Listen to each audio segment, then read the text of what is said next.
ایک شخص نے بازار میں دیکھا کہ ایک شخص اپنا غلام بیچ رہا ہے اور یہ آواز بھی لگا رہا ہے کہ یہ بہت اچھا غلام ہے، اس کے اندر اس کے علاوہ کوئی اور عیب نہیں ہے کہ یہ کبھی کبھی چغلی کھاتا ہے۔ کسی شخص نے یہ آواز سنی، اس نے سوچا کہ اس میں تو کوئی عیب نہیں ہے اور چغلی کھانا تو عام سی بات ہے، اس میں کیا خرابی ہے، اس غلام کو خرید لینا چاہیے۔ چنانچہ اس نے سودا کر کے وہ غلام خرید لیا اور اپنے گھر لے آیا۔ کچھ عرصے تک تو وہ غلام ٹھیک ٹھاک کام کرتا رہا۔ اس کے بعد اس نے اپنا رنگ دکھانا شروع کیا۔ چونکہ چغل خوری کے اندر وہ ماہر تھا، اس لیے اس نے چغل خوری کے اندر اپنا کرتب دکھلایا اور سب سے پہلے وہ اپنی مالکہ کے پاس گیا اور اس سے جا کر کہا کہ آپ کے شوہر جو میرے آقا ہیں وہ کسی اور عورت سے تعلق رکھتے ہیں اور اس کے پاس آتے جاتے ہیں، اور عنقریب وہ آپ کو چھوڑ کر اس سے شادی کر لیں گے، اور میں آپ کی خیر خواہی کے لیے بتا رہا ہوں، کسی اور کو مت بتانا۔ یہ باتیں سن کر وہ بیوی بہت گھبرائی اور پریشان ہوئی۔ پھر خود غلام ہی نے اس کی پریشانی کا علاج بتایا کہ مجھے ایک ترکیب آتی ہے، تم اس پر عمل کر لو۔ وہ یہ کہ جب تمہارے شوہر سو جائیں تو تم اس طرح سے ان کی داڑھی کے ایک دو بال کاٹ کر اپنے پاس رکھ لینا، پھر دیکھنا کیا ہوتا ہے، پھر وہ ہمیشہ تمہارے ہو کر رہیں گے، کبھی دوسری عورت کی طرف نظر نہیں اٹھائیں گے۔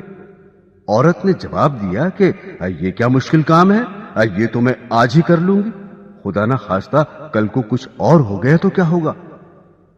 اب وہ غلام آقا کے پاس آیا اور اس سے کہا کہ تمہاری بیوی کے دوسرے مردوں سے ناجائز تعلقات ہیں اور عنقریب وہ آپ کو خیر بات کہنے والی ہے، اور اس نے یہ تہیہ کر لیا ہے کہ وہ آج رات آپ کو اس طرح سے ذبح کرے گی۔ اگر آپ کو میری بات کا یقین نہ ہو تو آپ جھوٹ موٹ سو کر دیکھنا، اور گلا نہ کٹ جائے تو مجھے بتانا۔ چنانچہ وہ آقا جا کر جھوٹ موٹ سو گیا، اور ادھر بیوی اس انتظار میں تھی کہ کب ان کی آنکھ لگے تو میں اپنا کام کروں۔ میاں کو نیند کہاں آتی، اس لیے اس نے مصنوعی خراٹے لینا شروع کر دیے۔ اب تو بیوی کو یقین ہو گیا کہ میاں صاحب کو نیند آ گئی، فوراً اس طرح لے کر پہنچی، اور ابھی ہلکا سا اس طرح گلے پر رکھا ہی تھا کہ آقا نے فوراً آنکھ کھول دی اور بیوی کو پکڑ کر کہا، اچھا تو تم مجھے ذبح کرنا چاہ رہی تھی۔ غصہ تو پہلے ہی آ رہا تھا، اس آقا نے اس طرح سے بیوی کو ذبح کر دیا۔